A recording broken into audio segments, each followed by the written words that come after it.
Abogado specializing on international law with special focus on international humanitarian law and human rights. Attorney, magandang umaga po at salamat sa panahon.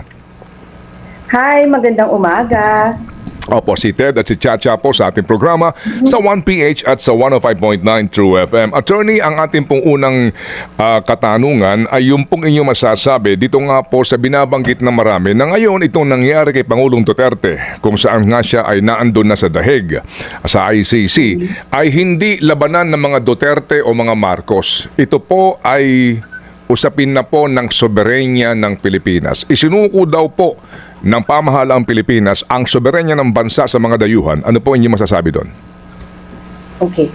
Para siguro maintindihan ng ating mga kababayan yung issue, ang tanong muna, ano ba ang soberenya? Diba?